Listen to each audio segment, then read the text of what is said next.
हरहंत सिद्ध सूरी उपाध्याय साधु सर्व अर्थ के प्रकाशी मांगलिक उपकारी है। तिनको स्वरूप जान रागते भाई जो भक्ति काय को नवाई स्तुति को जारी है। धन्य धन्य तिन ते काज सब आज भाए कर जोड़े बार बार वंदना हमारी है। मंगल कल्याण सुख ऐसो हम चाहते हैं हो मेरी ऐसी दशा जैसी तुम धारी है। हो मेरी ऐसी दशा जैसी तुम धारी है। हो मेरी ऐसी दशा जैसी तुम धारी है। चार अनुयोग इनके संदर्भ में कल अपनी थोड़ी बहुत चर्चा हुई है। चारों अनुयोगों के नाम आप सभी लोगों को याद होंगे। क्या कहना चाहते हैं इन अनुयोगों के माध्यम से? कथन करने की पद्धति। अनुयोग किसे कहते हैं? शास्त्रों के कथन करने की पद्धति, शास्त्रों के प्रतिपादन करने की स्टाइल। शास्त्र किस तरह से लिखे गए, सब्जेक्ट वाइज उनको चार भागों में बांट दिया। जैसा सब्जेक्ट है उस सब्जेक्ट के अनुसार कह दिया कि ये अनुयोग होगा। हमने कल सब्जेक्ट के अनुसार इन सबको देखा था। यहाँ चार नाम हैं। पहला नाम प्रथमानुयोग। प्रथमानुयोग प्रथम, लेकिन ये प्रथमानुयोग फर्स्ट हो, पहले पढ़ने योग्य हो, ऐसा नहीं है। मैं वापस थोड़ी बहुत चर्चा करूंगा लेकिन रिपीट कुछ नहीं करूंगा, है ना। कल जो बातें की थी उसे रिपीट न करते हुए चार अनुयोगों की चर्चा आपके सामने करने वाला हूँ। बहुत मार्मिक चर्चा है, रोचक चर्चा है। एक बार स्वरूप कंसेप्ट हमारे दिमाग में क्लियर होना चाहिए कि हमारे शास्त्र किस रूप में लिखे गए हैं।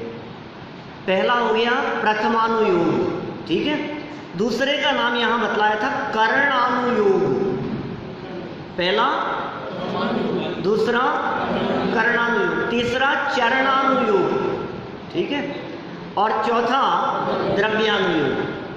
प्रथमानुयोग में क्या बातें होती है? प्रथमानुयोग में है कथाएं, प्रथमानुयोग में है कहानियां, प्रसंग, जीवन चरित्र। जीवन चरित्र और कथाएं राजा महाराजाओं की, तीर्थंकरों की, महापुरुषों की, ज्ञानियों की, उनकी जीवन की घटनाएं, पुण्य पाप कर्म के उदयजन्य उनकी परिस्थितियों का चित्रण जहाँ किया गया हो, वो सब कौन सा अनुयोग है? प्रथमानुयोग, ठीक है। फिर कहा करणानुयोग। यद्यपि क्रम कुछ भी हो सकता है इसका, क्योंकि क्रम नहीं है चारों अनुयोगों में। जैसे प्रथमानुयोग की बात की, फिर चरणानुयोग किसका नाम है? चरण माने होता है आचरण। चरण माने आचरण, मर्यादा सहित श्रावकों और मुनिराजों के योग्य आचरण की जहाँ चर्चा होगी, जिस ग्रंथ में, जिन शास्त्रों में, वो सब कहलाएंगे चरणानुयोग। जितने भी श्रावकाचार्य हैं वो सब चरणानुयोग के ग्रंथ हैं। रत्नकरण श्रावकाचार, पुरुषार्थ सिद्धियोपाय आदि अनेक ग्रंथ चरणानुयोग के ग्रंथ हैं। प्रथमानुयोग के ग्रंथ बतला दो जरा, दो तीन बतला सकते हैं कोई नाम? पुराण जितने भी, पद्म पुराण, हरिवंश पुराण, 24 तीर्थंकर पुराण, महापुराण, आदि पुराण, ये तो पुराण ग्रंथ। या फिर चरित्र ग्रंथ, श्रीपाल चरित्र, जीवनधर चरित्र, है ना, जो भी चरित्र ग्रंथ होंगे वो भी सब प्रथमानुयोग, क्योंकि उनमें कथाएं हैं। दो हो गए विकास जी, एक प्रथमानुयोग और दूसरा चरणानुयोग, आचरण की चर्चा। तीसरे नंबर का अनुयोग है जिस अनुयोग को आप करणानुयोग। करण माने परिणाम, भूगोल की चर्चा हो, जीव के परिणामों की चर्चा हो, गुणस्थान मार्गणा स्थानों की चर्चा हो, कर्म प्रकृतियों की चर्चा हो, ये सब क्या कहलाएंगी? करणानुयोग। करण माने गणित भी होता है, गणित की मुख्यता जहाँ हो, वेद प्रभेदों की मुख्यता जहाँ हो, समझ लीजिए आप नाप तोल की जहाँ चर्चा हो बहुत ज़्यादा, वो सब करणानुयोग है।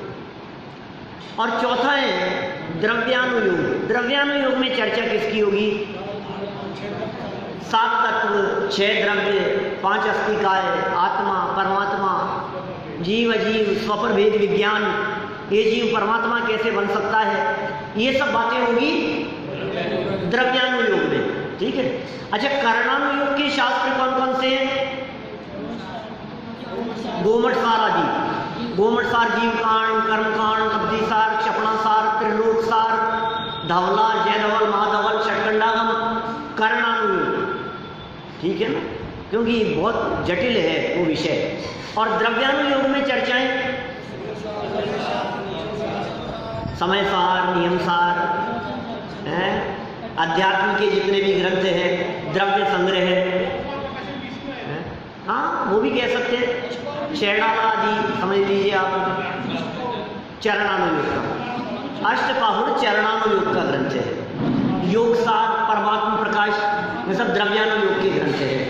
चलिए खैर, ये तो मोटा मोटा विभाजन हमने आपको बतलाया कि कौन से अनुयोग में क्या चर्चाएं होती है।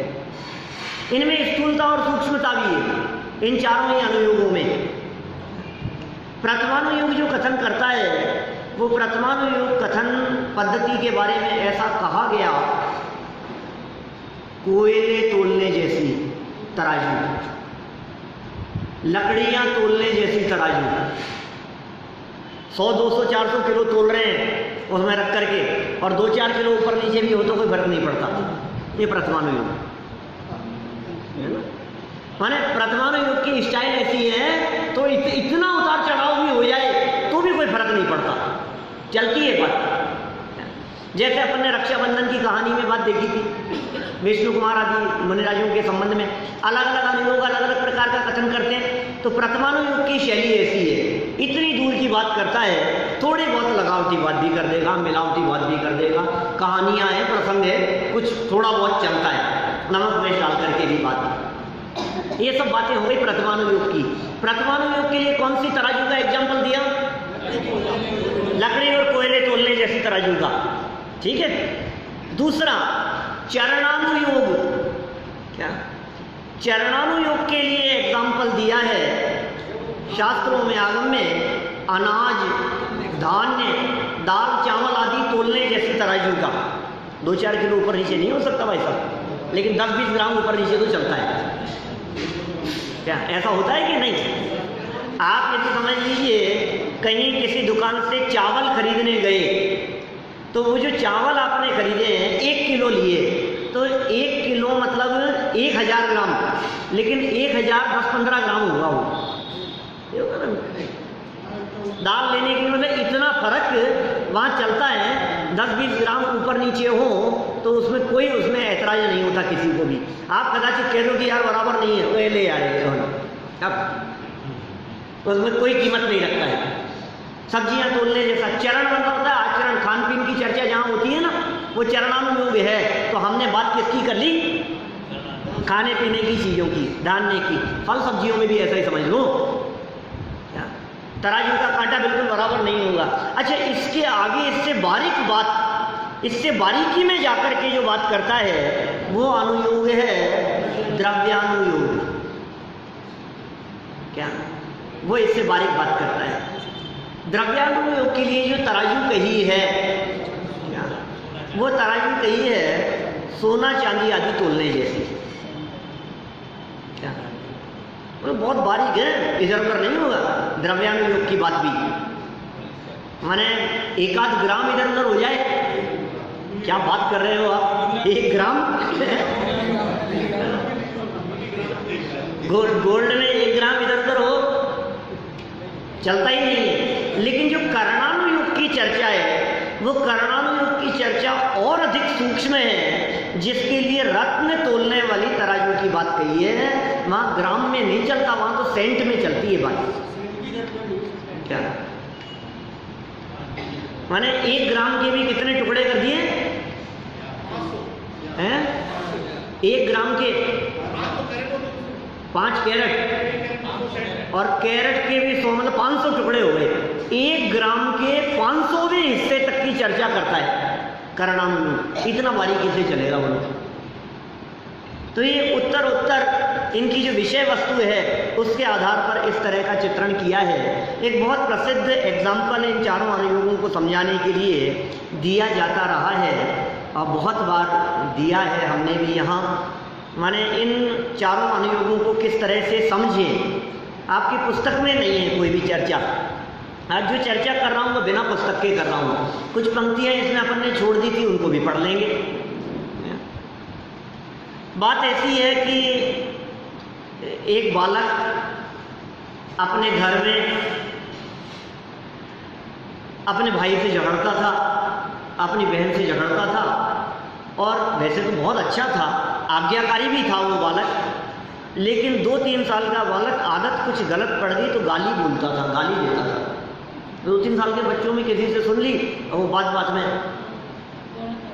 दोहराता था, नहीं समझता था वो, उसको खूब समझाया, लेकिन फिर तो वो अपनी मम्मी के साथ में उंगली पकड़ करके चल रहा था रास्ते में, बाजार जा रहा था। जब उंगली पकड़ करके रास्ते में चल रहा था शारदा जी साहब, तो क्या हुआ, चलते चलते पैर में एक कांटा लग गया। जब पैर में कांटा लग गया तो रोने लगा बच्चा। तो मम्मी ने कहा, देख तूने गाली बोली थी ना, तो गाली देता है ना, तेरे पैर में कांटा लग गया। रो रहा था बच्चा, बोले अब नहीं बोलूंगा। कि ठीक है कोई बात नहीं, आगे से मत बोलना। मैं आपसे पूछता हूं, जो लोग गाली बोलते होंगे क्या उन सबके पैर में कांटे लगते होंगे? और जो लोग गाली नहीं बोलते हैं क्या उनके पैर में कांटे लगते ही नहीं होंगे? क्या लगता है आपको दीपेश जी? ऐसा तो नहीं है ना, ऐसा तो नहीं। तो फिर माने ऐसा क्यों कहा? झूठ बोला माने कि नहीं भाई, बात झूठ और सच की नहीं है, बात तो खोटे काम से छुड़ाना है। बस ये शैली है प्रथमानुयोग की। प्रथमानुयोग की शैली क्या है? खोटा काम और खोटा फल। ये जीव कैसे पाप से बचे, ये जीव कैसे खोटे काम से बचे, ये जीव कैसे पाप छोड़े, बस वो उद्देश्य है प्रथमानुयोग का। इसके अलावा और कोई बात नहीं है। बात बच्चे के बाद समझ में आ गई, लेकिन ऐसा नियम नहीं बनाया जा सकता। देखो आप शास्त्रों में एक उदाहरण मिलता है। हमने ये पूछा कि रावण नरक में क्यों गया, बोलो तो क्या जवाब है? सीता का हरण किया, सीता के ऊपर खोटी दृष्टि दी थी, इसलिए रावण मर करके नरक में चला गया। हमें आपसे ये कहना है, शास्त्र में एक और उदाहरण मिलता है राजा मधु का। वो उसने अपने मित्र की पत्नी के साथ व्यभिचार किया और दोनों मर करके नरक में नहीं गए, वो भोग भूमि में चले गए। अब शास्त्र का कथन है, अब बोलो अब क्या होगा? हमने पूछा ये वो नरक में क्यों नहीं गए? तो जवाब ये मिला हमारे को कि उन्होंने अपने जीवन में मुनिराजों को आहार दान दिया था, इसलिए आहार दान के फल में वे भोग भूमि में चले गए, नरक में नहीं गए। तो हमने प्रश्न किया, भाई साहब नीरज जी साहब, हमने ये प्रश्न किया कि रावण ने अपनी लाइफ में मुनिराजों को आहार नहीं दिया था क्या? दिया ही होगा, रावण ने भी दिया होगा, बहुत महापुरुष था, विद्वान था, ज्ञानी था, दिया ही होगा आहार। तो फिर वो भोग भूमि में क्यों नहीं गया, वो नरक में क्यों गया? कि तुम देखो यार, ज्यादा बहस मत करो हमारे से। हम तो एक बात जानते हैं, हम खोटे काम करने का फल नरक बता रहे हैं और मुनिराजों के आहार दान का फल भोग भूमि बतला रहे हैं। बस ये हमारा उद्देश्य है, बाकी बहस में मत पड़ो जबरदस्ती। माने वो भोग भूमि में क्यों गया, हमने उसका फल व्यभिचार नहीं बतलाया, हमने उसका फल आहार दान के फल में वो काम बतलाया है। वो नरक में क्यों गया ये कारण नहीं बतलाया कि आहार दान दिया था इसलिए गया। अरे नहीं, खोटी दृष्टि थी इसलिए नरक में गया। कुल मिलाकर के प्रथमानुयोग की शैली ऐसी ही होती है साहब कि बुरा काम किया उसका बुरा फल मिलेगा, खोटा काम किया उसका खोटा फल मिलेगा, अच्छा काम किया उसका अच्छा फल मिलेगा। बुरे काम का बुरा नतीजा, क्यों भाई चाचा? हैं? ऐसा ही है ना, वो काम बुरा फल बुरा, क्या काम अच्छा तो फल अच्छा। तो ये प्रथमानुयोग की शैली है। इसमें कोई सिद्धांत से कोई कर्मों वर्मों से हमें कुछ लेना देना नहीं है, बात इतनी सी है बस। ये मोटी मोटी बात हमने यहाँ आपको बताया, समझ में आ गई बात? तो बात कहाँ चल रही थी अपनी? नहीं, वो बच्चा जो है ना उंगली पकड़ के चल रहा था, अपनी मम्मी की उंगली पकड़ करके चल रहा था, और माँ ने क्या समझा दिया उसको कि देख तूने गाली दी थी और पैर में कांटा लग गया, आगे से मत देना। बच्चे के समझ में आ गई, माँ का प्रयोजन सिद्ध हो गया, उद्देश्य पूरा हो गया। बस ऐसा उद्देश्य प्रथमानुयोग का होता है। लेकिन 4-6 महीने बाद में क्या हुआ भाई साहब, अरुण जी साहब? वो वापस मम्मी की उंगली पकड़ करके चल रहा था रास्ते में, और फिर पैर में कांटा लग गया। क्या मम्मी मैं तो 6 महीने से गाली नहीं बोला, क्या अब मेरे पैर में कांटा क्यों लग गया? बोलो क्या कहना है आपको, अब क्यों लग गया पैर में कांटा? क्या जवाब देगी मम्मी? तो मम्मी ने पता है क्या जवाब दिया? बेटा जो लोग नीचे देखकर नहीं चलते हैं उनके पैर में कांटे लग जाते हैं। क्या कौन सी मम्मी ने कहा होगा ये? चरणानुयोग। चरणानुयोग माने आचरण, देख करके चलने की शिक्षा दे दी। जहाँ आचरण की शिक्षा होगी वो चरणानुयोग होगा। चरणानुयोग ने क्या शिक्षा दे दी? माँ ने क्या शिक्षा दे दी? बेटा देख करके चलना, नीचे देख करके चलना। जो लोग 4 हाथ जमीन देखकर चलते हैं, जो नीचे देख करके चलते हैं, उनके पैर में कांटे नहीं लगते। हमारा जीवन कैसा होना चाहिए, हमारा आचरण कैसा होना चाहिए, हमारा व्यवहार कैसा होना चाहिए, हमारा खान पीन कैसा होना चाहिए, चाहिए चाहिए चाहिए, जहाँ चाहिए की बात हो वो चरणानुयोग। एक फार्मूला लगा लेना, चरणानुयोग के बारे में कैसे कथन मिलेंगे? जहाँ चाहिए, रात्रि भोजन नहीं करना चाहिए, क्या पानी छानकर पीना चाहिए, रोजाना देव दर्शन करना चाहिए, आलू प्याज आदि जमीकंद नहीं खाना चाहिए। तो जहाँ चाहिए की बात, चाहिए शब्द लग गया वाक्य में, समझ लीजिए कौन से अनुयोग की चर्चा हो गई? चरणानुयोग की बात हो गई। कठिन तो नहीं है। और प्रथमानुयोग में क्या चर्चा चलेगी? प्रथमानुयोग था की बात करता है, पास्ट की बात करता है। प्रथमानुयोग की शैली होती है पास्ट, ऐसा हुआ था। राजा ऋषभदेव की 2 शादियां हुई थी, उनके 101 पुत्र थे, वो अयोध्या के राजा थे। पास्ट की बात करता है ना। प्रथमानुयोग तो महापुरुषों के जीवन की बात कर रहा है, पास्ट की बात कर रहा है, कहानियों की बात कर रहा है, स्टोरी सुना रहा है। प्रथमानुयोग तो ऐसा हुआ था, ऐसा हुआ था। फिर वो वहां गए थे, भरत और बाहुबली के बीच में 3 युद्ध हुए थे, क्या? फिर दोनों में कौन जीते थे? माने जहां थे की चर्चा होगी, जहां पास्ट की चर्चा होगी, वो कौन सा अनुयोग? प्रथमानुयोग। प्रथमानुयोग की शैली किस प्रकार की है? थे, पास्ट की बात। चरणानुयोग की शैली कैसी है? चाहिए, ऐसा करना चाहिए, झूठ नहीं बोलना चाहिए, चोरी नहीं करना चाहिए, क्या सप्त व्यसन का त्याग होना चाहिए। कौन से हैं सप्त व्यसन? इसकी चर्चा करेंगे आगे एक आध दिन, क्या आगे पाठ है अपना सप्त व्यसन वाला। तो चरणानुयोग हो गया, ठीक है। एक ने बात की थे की, चरणानुयोग ने बात की चाहिए की। कर्णानुयोग ये कहता है ऐसा करने से ऐसा फल मिलता है, ऐसा होगा, ऐसा करेगा तो ऐसा फल मिलेगा। ये भविष्य की बात करता है। कर्णानुयोग नियमों की बात करता है, ये जीव ऐसा करता है तो ऐसा होता है, ऐसे परिणामों का ऐसा फल मिलता है। ये भविष्य की बात करता है, माने होगा। ऐसी शैली कर्णानुयोग की है।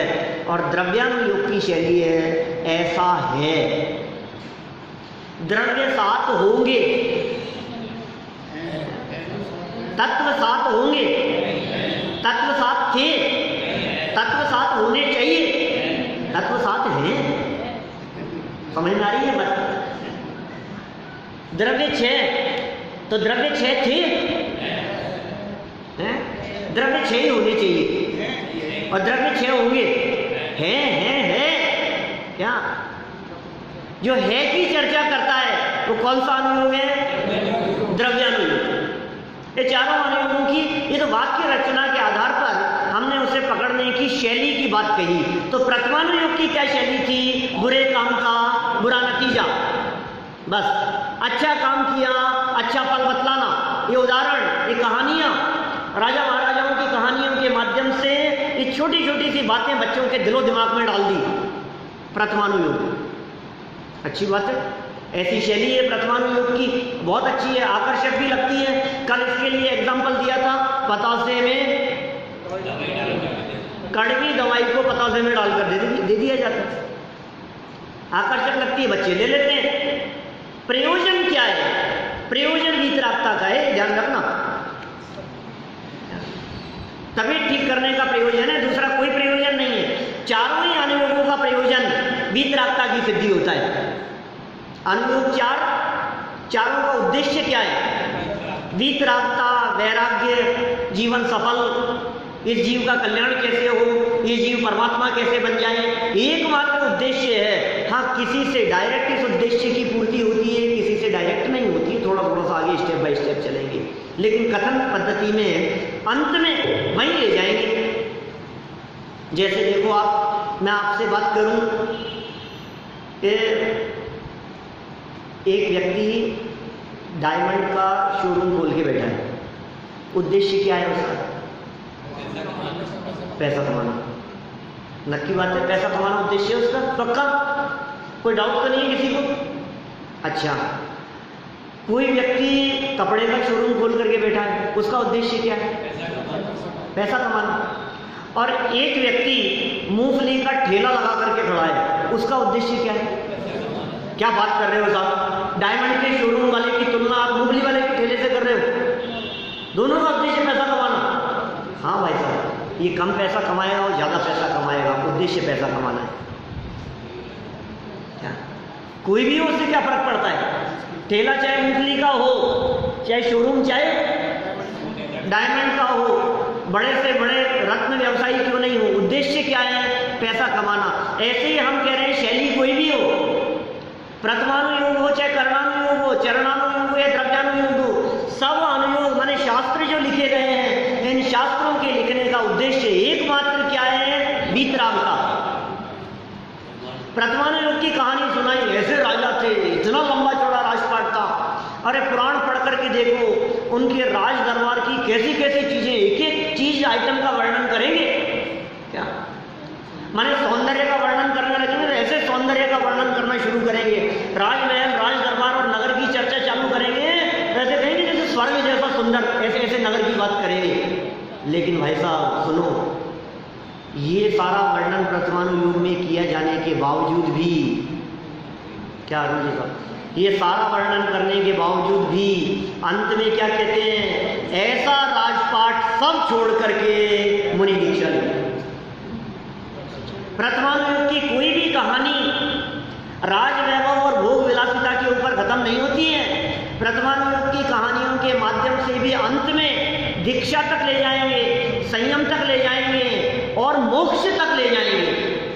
बोलो, ये शैली है भाई साहब प्रथमानुयोग की, लेकिन बहुत दूर की बात करता है, बहुत स्थूल उपचार की बात करता है। ये प्रथमानुयोग की शैली ऐसी शैली है। पेट में दर्द हो रहा था, कैसे हुआ पेट में दर्द मास्टर साहब?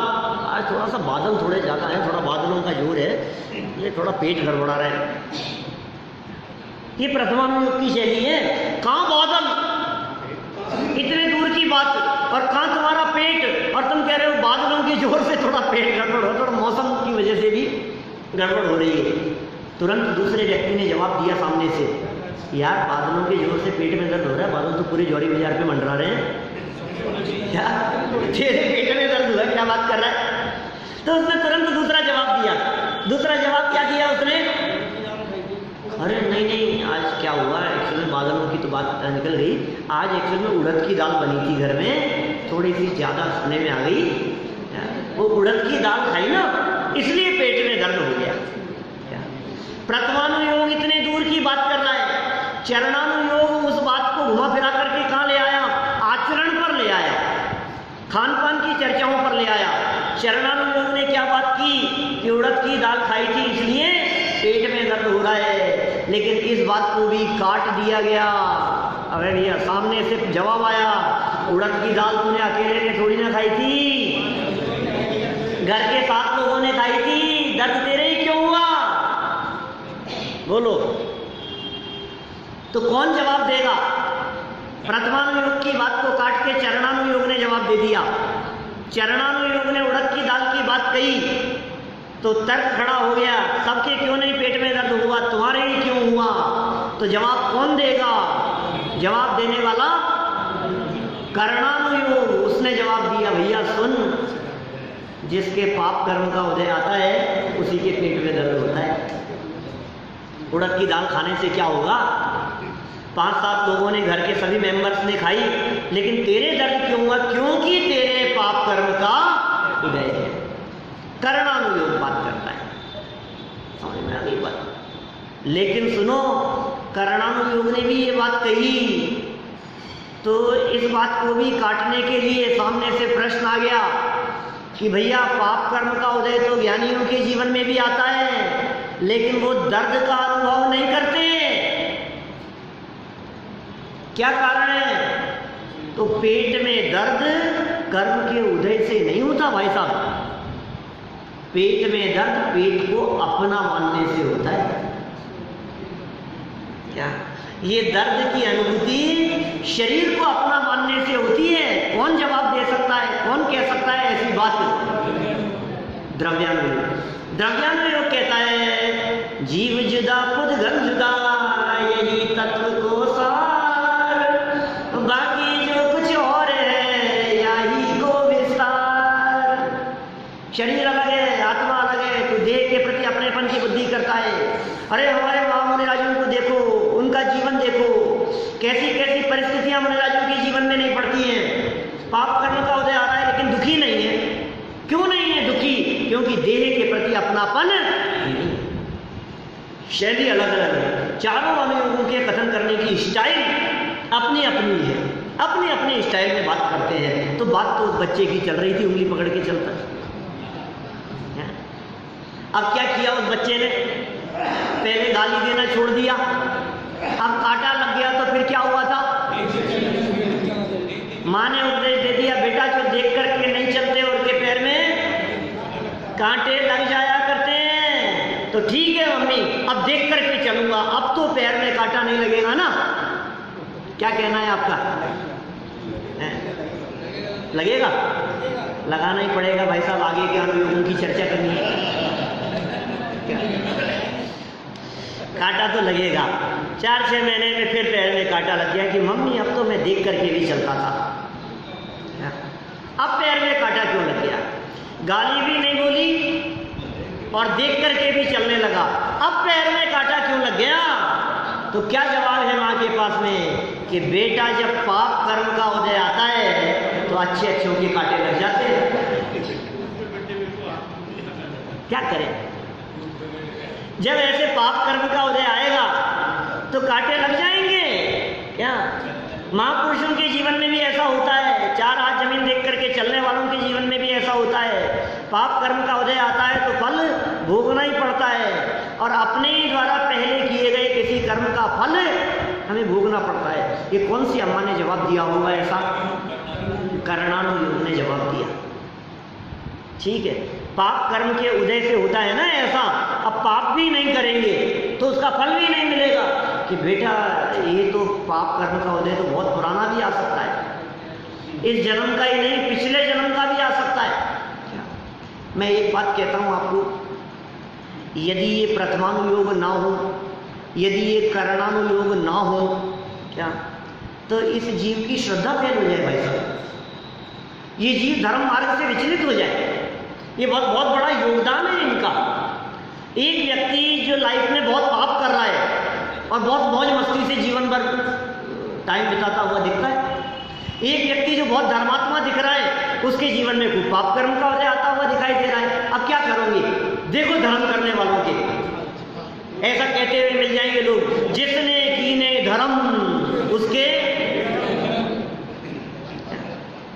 कभी कोई व्यक्ति ऐसा कह देता है हमसे, तो हम यही कहते हैं बात तो सही है, हम करते ही इसीलिए हैं कि फूटे कर्म नष्ट हो जाए।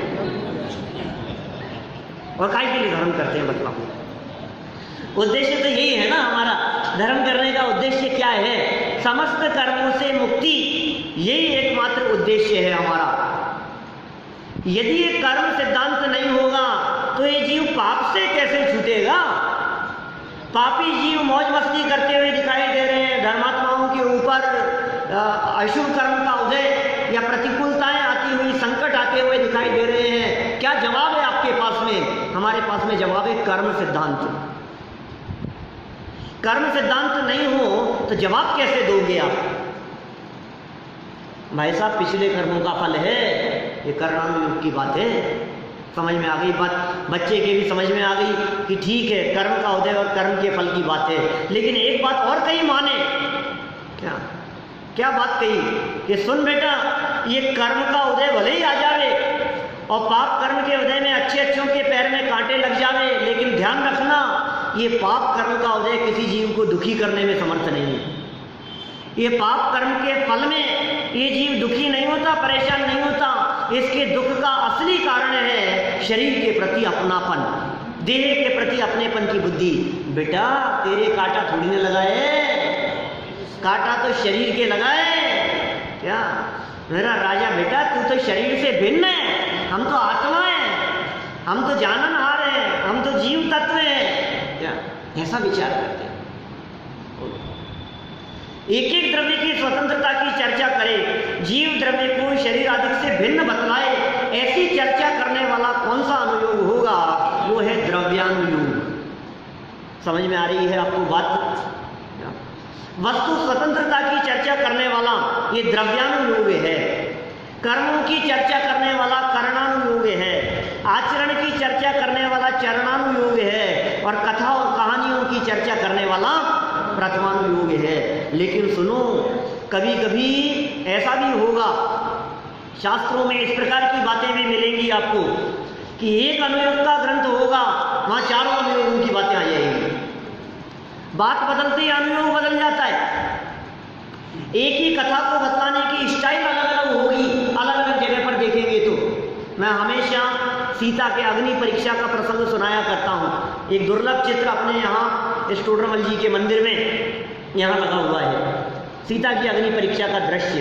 दुर्लभ चित्र है, दुनिया में कहीं नहीं मिलेगा आपको। और जो भाव इसमें बतलाए हैं वो भी अद्भुत है। अग्नि परीक्षा हुई, अग्नि का जल हो गया, सच्ची घटना है। सारे शास्त्रों में इस तरह की बात मिलती है, लेकिन जवाब अलग अलग तरह के होते हैं। एक जगह हमने शास्त्र में ये पढ़ा, सीता की अग्नि परीक्षा हुई तो अग्नि का जल देवों ने कर दिया। देवों ने अग्नि का जल कर दिया। बात सच्ची है कि झूठी है? क्यों सर? भीम जी साहब, सच्ची बात है कि झूठी है? सच्ची है, देवों ने अग्नि का जल कर दिया।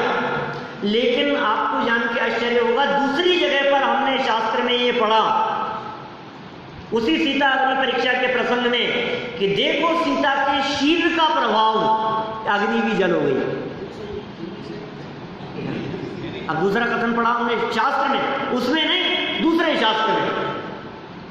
सीता के शील का प्रभाव देखो कि अग्नि भी जल हो गई शील के प्रभाव से। एक तीसरे शास्त्र में और नया ही कथन पढ़ा, भाई साहब, पाप कर्म के उदय में ऐसे इल्जाम लगा दिए जाते हैं और पुण्य का उदय आता है तो अग्नि में कूद जाओ, अग्नि भी जल हो जाती है। तो पुण्य के उदय की बात बतलाने लगे। चौथी जगह पर एक नई बात पढ़ने को मिली। वहां कहा, देखो भैया, कण कण की स्वाधीनता और स्वतंत्रता की बात है। सब द्रव्य स्वतंत्र जगत में, कोई न किसी का काम करे। सब स्वतंत्र है। अग्नि के परमाणु हैं क्या, और उन परमाणुओं को जल रूप बदल जाना है, ये उन परमाणुओं की योग्यता पर निर्भर करता है, कौन किसे बदले। ये स्वतंत्रता की बात बतलाने वाला कौन सा अनुयोग? द्रव्यानुयोग। चार में से सच्ची कौन सी है? चौथी वाली? नहीं, चारों सच्ची है। एक को सच्ची कहें और एक को झूठी कहें, ये हमारी हिम्मत कहाँ, हमारे में कहाँ ये सामर्थ्य कि एक बात को सच्ची कह दिया जाए और दूसरी बात को झूठी कह दिया जाए? नहीं भैया, ऐसा नहीं चलता है। सारी बातें सच्ची है, अलग अलग शैली है। जब देवों ने अग्नि का जल किया ऐसी बात कही जाती है तो प्रथमानुयोग। जब सीता के शील के प्रभाव की बात कहकर के शील का उपदेश दिया जाता है, सदाचारमय जीवन का उपदेश दिया जाता है, ये चरणानुयोग। जब कर्म के उदय में ऐसा फल मिलता है ये बात कही जाती है तो कर्णानुयोग। और जब उन परमाणुओं के स्वतंत्र परिणमन की बात कही जाती है तो द्रव्यानुयोग। समझ में आ गई? चार अनुयोग समझ में आ रहे हैं? चारों अनुयोगों के नाम याद हो रहे हैं? चारों अनुयोगों की स्टाइल समझ में आ रही है? किस तरह की स्टाइल में बात करते हैं ये चारों अनुयोग? चलो एक प्रश्न आपसे, इन चार अनुयोगों में से द्रव्यानुयोग सरल है या कर्णानुयोग सरल है? बोलो। द्रव्यानुयोग सरल है, कर्णानुयोग सरल नहीं। अरे यार, कर्णानुयोग के अंदर तो भाई साहब कौन सा कर्म, कौन सी प्रकृति, किसकी कितनी बंध विच्छित्ति, कौन सा गुणस्थान है, कहाँ क्या, कितनी लंबाई चौड़ाई, नापतोल बड़ा बहुत। कर्णानुयोग में तो आंकड़े बहुत है। और द्रव्यानुयोग सीधी सरल बात है, जीव जुदा पुद्गल जुदा, कितनी सरल बात है द्रव्यानुयोग की। लेकिन भैया ध्यान रखना, सुनो मेरी बात, द्रव्यानुयोग की बात बादाम का हलवा खाने जैसा है और कर्णानुयोग की बात चने चबाने जैसा है। बोलो क्या कहना है आपको? चरणानुयोग की जो बातें, नहीं, कर्णानुयोग की जो बातें हैं ये चने चबाने जैसी है, जो चबाने में तो कठिन लगती है लेकिन पचाना बहुत आसान है। कर्णानुयोग की बातें सरल है, उन्हें पचाना बहुत मुश्किल है, उसमें बुद्धि नहीं लगानी है, उसमें अपना उपयोग नहीं लगाना है। कर्णानुयोग की बातों में जो है जैसा कहा था ना कल हमने, मेरू पर्वत 1 लाख योजन का, नंदीश्वर द्वीप में 52 जिनालय, अब क्या करना है, गिन के आना है, जैसा खाए मान लो, बुद्धि मत लगाओ उसको। जबकि द्रव्यानुयोग की बात बादाम का हलवा खाने जैसा है, जो खाने में तो बहुत सरल है, बिना दांत वाला भी खा सकता है, लेकिन पचाना बहुत मुश्किल है। द्रव्यानुयोग की सरल बातें सुनने में तो बहुत सरल लगती हैं, लेकिन उनको पचाना बहुत मुश्किल है। क्या सुनने में तो सुन लिया था, वहाँ एक द्रव्य दूसरे द्रव्य का करता धरता नहीं है, लेकिन ये बात पचती है या नहीं आपको, बहुत मुश्किल है। निर्णय करना पड़ेगा, फैसला करना पड़ेगा आपको। चलो कोई बात नहीं, इन चार अनुयोगों में से कौन सा अनुयोग ऐसे हैं जो कंपलसरी हैं जिनका पढ़ना, और कौन से ऐसे हैं जो ऑप्शनल है? द्रव्यानुयोग और चरणानुयोग। प्रथमानुयोग पढ़ना कंपलसरी नहीं है, प्रथमानुयोग पढ़ेंगे तो भी अच्छी बात है, नहीं पढ़ेंगे तो भी चलेगा, कोई दिक्कत नहीं है। कर्णानुयोग की बातें पढ़ेंगे तो भी ठीक है और नहीं पढ़ेंगे तो भी ठीक है, चलेगा, कोई दिक्कत नहीं है। लेकिन चरणानुयोग यदि नहीं पढ़ोगे तो श्रावकों और मुनिराजों की योग्य आचरण उसका क्या होगा? और द्रव्यानुयोग नहीं पढ़ोगे तो आत्मा परमात्मा को समझ नहीं पाओगे। इसलिए चरणानुयोग बाह्य आचरण के पालन के लिए और द्रव्यानुयोग अपने स्वभाव के अनुभव के लिए, ये दोनों अनुयोगों का पढ़ना कंपलसरी है। और वैसे जिसकी जैसी रुचि हो, क्योंकि प्रयोजन तो सबका वीतरागता ही है, बात कहीं से भी उठाओ निकलेगी तो वीतरागता की ही चर्चा। जिसकी जैसी रुचि हो, जिसका जहां मन लगे कि चार अनुयोग में से कौन सा अनुयोग पढ़े साहब, आप क्या कहना चाहते हो, बोलो। चारों अनुयोग में से कौन सा पढ़ना चाहिए और कौन सा नहीं? अरे नहीं पढ़ना चाहिए का तो सवाल ही नहीं है, चारों जनवाणी है तो कौन सा पढ़े? जिधर आपकी रुचि हो। कभी प्रथमानुयोग पढ़ो, कभी चरणानुयोग पढ़ो, कभी कर्मानुयोग पढ़ो, कभी द्रव्यानुयोग पढ़ो। इधर मन लगा रहे हैं अपन और पढ़ते पढ़ते बोर हो गए तो दूसरे अनुयोग की चर्चा पढ़ने लगे, इधर पढ़ते पढ़ते बोर हो गए तो तीसरे अनुयोग की चर्चा पढ़ने लगे, इससे बोर हो गए तो भक्ति में उपयोग लगा लिया, भक्ति से बोर हो गए तो पूजन करने लग गए, पूजन करते करते थक गए तो द्रव्यानुयोग की चर्चा करने लगे। लेकिन सुनो, ये हमारा मन रूपी बंदर ये बहुत चंचल है। क्या ये एक जगह पर टिकता नहीं है? जैसे बंदर बहुत चंचल होते हैं ना, टिकते नहीं है, कभी इस डाल पे, कभी इस डाल पे, कभी इधर उछलता है, कभी उधर उछलता है। बंदरों का चंचल स्वभाव है, हमारा मन भी चंचल बंदर के समान है। इसलिए इस मन रूपी बंदर को जिनवाणी रूपी वृक्ष पर छोड़ दो तो कभी प्रथमानुयोग की शाखा पर उछलेगा, कभी चरणानुयोग पर, कभी द्रव्यानुयोग और कभी कर्णानुयोग पर। उपयोग की एकाग्रता के लिए ये चारों अनुयोग कहे हैं, कभी इधर उपयोग लगाओ, कभी इधर उपयोग लगाओ। अलग अलग जगह पर जब आप अपना उपयोग लगाएंगे तो आपका मन लगा रहेगा। इसलिए चारों उपयोगी हैं। देखो स्टाइल अलग अलग प्रकार की है, मैं तो हजारों एग्जाम्पल है मेरे पास में। मैं जैसी चर्चा आज आपके सामने की है ऐसी 15 दिन बराबर करता रहूं तो खत्म नहीं होगी मेरी बातें। क्या चारों अनुयोगों के संदर्भ में 2 महीने तो हमने चलाई ही है शास्त्र आधार से। क्या मैं तो कहानी किससे और अलग अलग एग्जाम्पल से बात समझाने की बात कर रहा हूं। द्रव्य कर्म, भाव कर्म, नौकर्म, नौकर्म की चर्चा करने वाला चरणानुयोग, ये खाओ, ये पियो, ये छोड़ो, ये ग्रहण करो, ये ऐसा करो, ये ऐसा करो। क्या चरणानुयोग नौकर्म की बात करता है। द्रव्य कर्म की बात करता है, कर्म प्रकृतियों आदि की कर्णानुयोग। और भाव कर्म आत्मा में राग है कि राग भी आत्मा से भिन्न है, राग के प्रदेश न्यारे और ज्ञान के प्रदेश न्यारे, द्रव्यानुयोग। द्रव्य कर्म, भाव कर्म, नौकर्म, 3 अनुयोग हो गए। क्रिया, परिणाम, अभिप्राय, क्रियाओं की चर्चा करता है चरणानुयोग, परिणामों की चर्चा करेगा कर्णानुयोग और अभिप्राय को पकड़ेगा द्रव्यानुयोग। कि साहब आप प्रथमानुयोग को क्यों छोड़ रहे हो? कि प्रथमानुयोग इन सब के लिए एग्जाम्पल प्रस्तुत करता है। प्रथमानुयोग एग्जाम्पल से बात बता देगा कि भैया ऐसा है, देखो हम जो ये बात कह रहे हैं ना, ये देखो यहाँ ऐसा है, ये देखो इनके साथ में ऐसा हुआ था, वो उदाहरण प्रस्तुत कर देता है। एक व्यक्ति के जीवन में चारों बातें घटित हो जाती है, एक ही व्यक्ति के जीवन में। महापुरुषों का जीवन चरित्र सुनना, महापुरुषों के जीवन की कथाएं जिनसे प्रेरणा मिल रही है हमारे को, प्रथमानुयोग हो गया। महापुरुषों के जीवन की कथाएं प्रथमानुयोग। महापुरुषों के जीवन में घटित आचरण वो चरणानुयोग। महापुरुषों के जीवन की विचित्र परिस्थितियां, उदयजन्य, कर्म के उदयजन्य, ये कर्णानुयोग। और महापुरुषों के जीवन में उस उदय में भी विचलित न होने योग्य श्रद्धा, ये द्रव्यानुयोग। एक ही व्यक्ति के जीवन को देखेंगे आप तो चारों बातें मिल जाएगी आपको।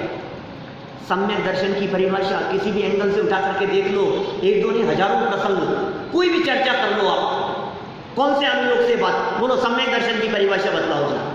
प्रथमानुयोग से बात करोगे तो सम्यक दर्शन की परिभाषा बतलाओ। देव शास्त्र गुरु के स्वरूप के श्रद्धान को सम्यक दर्शन कहते हैं, प्रथमानुयोग की शैली। चरणानुयोग से सम्यक दर्शन बतलाओ। सप्त व्यसन का त्याग, अनीति अन्याय अभक्ष का त्याग, अष्टमूल गुणों का पालन, ये सम्यक दर्शन होता है।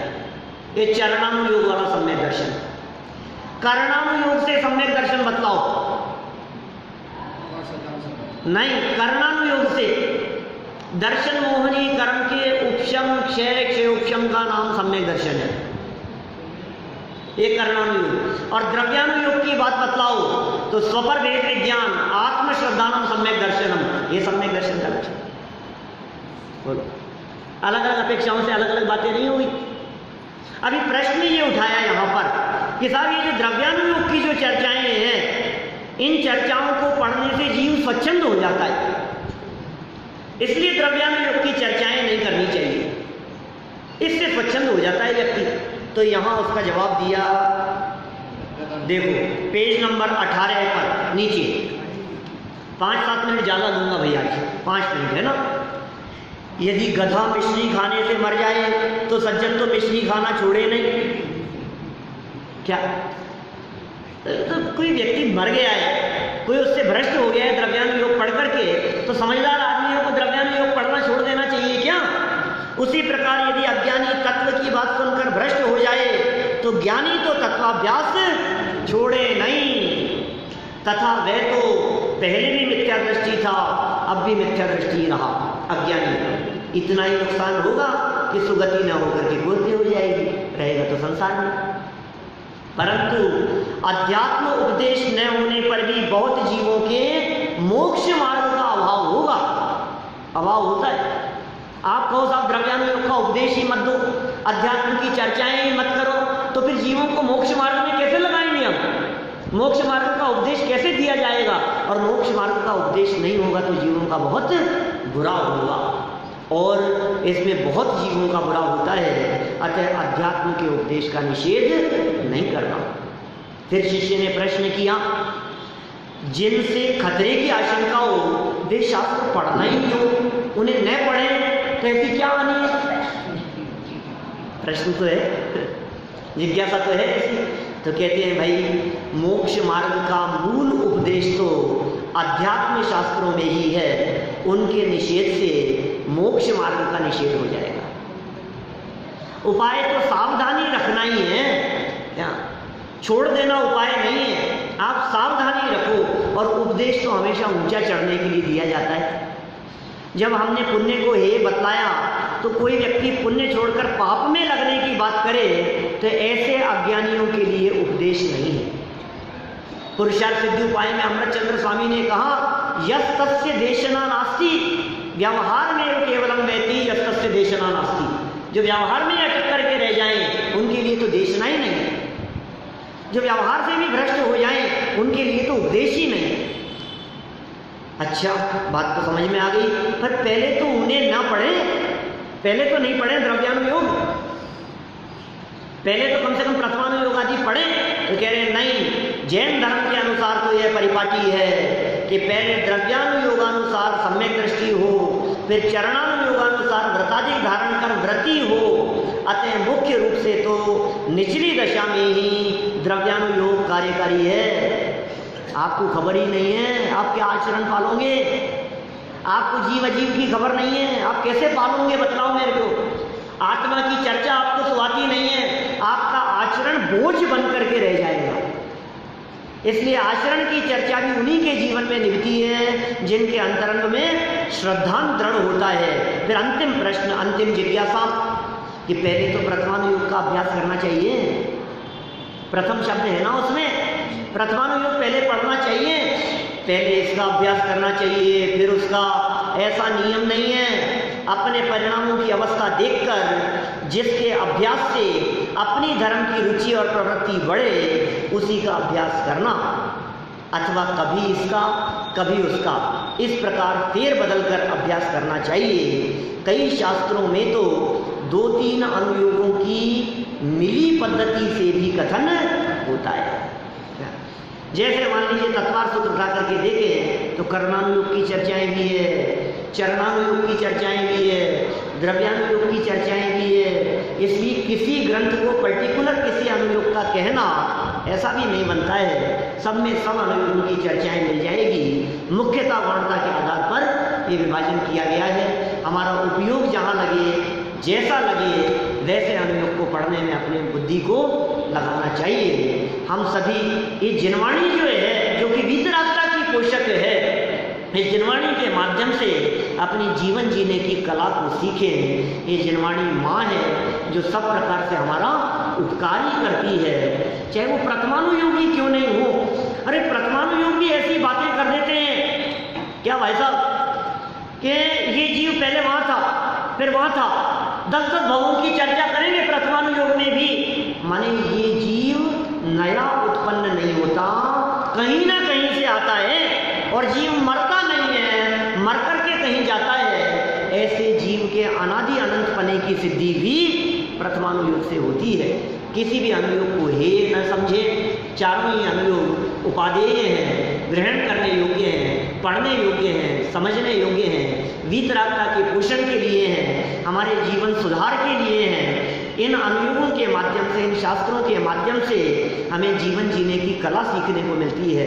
कैसा खाना, कब खाना, क्या खाना, क्या नहीं खाना, बोले तो कैसे बोलना, चले तो कैसे चलना, ये सभी बातें तो हमारे को सिखाते हैं ये अनुयोग। मैं तो कहता हूँ ये अनुयोग माने हमारे ये शास्त्र न केवल जीवन जीने की कला सिखाते हैं, अपितु मरे तो कैसे मरे, अर्थात समाधि पूर्वक मरे, ये कला भी हमारे शास्त्र सिखाते हैं। तो जीवन और मरण सभी के सुधारने की चर्चा जिस जनवाणी में है वो हमारे लिए अत्यंत उपयोगी है। बहुत श्रद्धा और भक्ति पूर्वक हम सभी अनुयोगों का अभ्यास करें, इसी भावना से पद को